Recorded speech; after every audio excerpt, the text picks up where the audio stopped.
Up until 10 years ago, she was living life in Australia with her husband and 2 kids. She had always had questions about religion. She was raised Christian but never really found what she was looking for. Before finding Buddhism, Annie Gyalmo was on a search.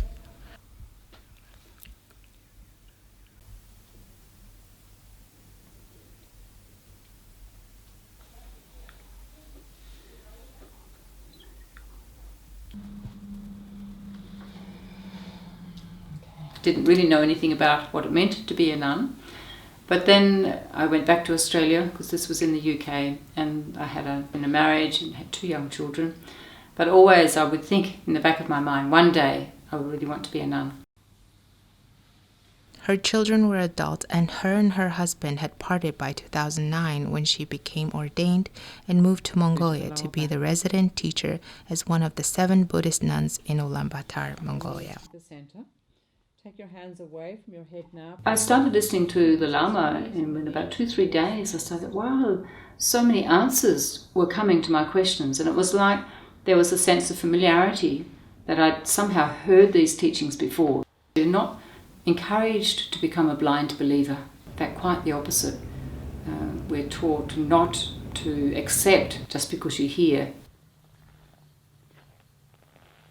In 2017, the nuns were told that Dolma Ling Nunnery should no longer be lived in because the building was old and expensive to heat in the cold winter months.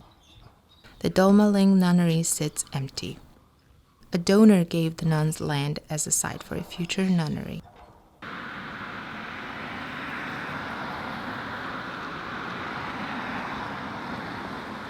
They live in a Buddhist center near the downtown area of Ulaanbaatar.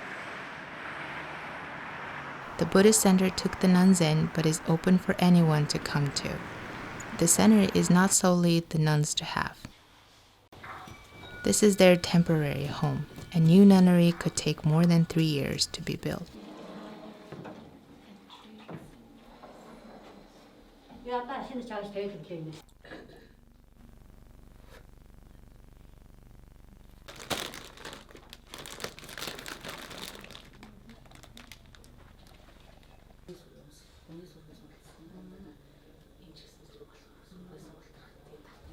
Buddhism is a tradition that focuses on personal spiritual development. So Buddhism is, of course, one of the major world religions, recognized as a world religion, but in my own experience and practice, I experience it very much as a way of life.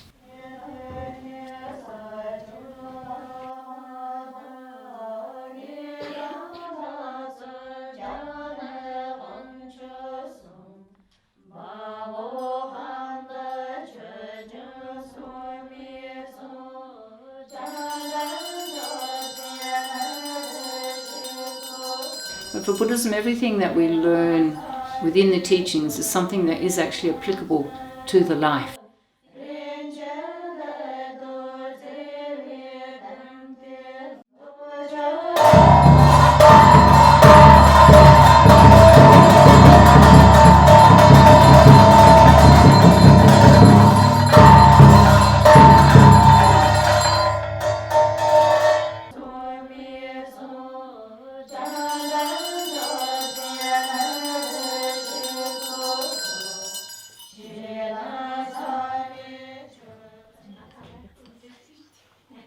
Her daily routine mirrors those of the nuns: meditation and prayer in the morning, followed by classes in the afternoons, and participating in ritual ceremonies. She also does administrative work. The nuns may be living in a shared space right now, but their religious beliefs and practices remain strong.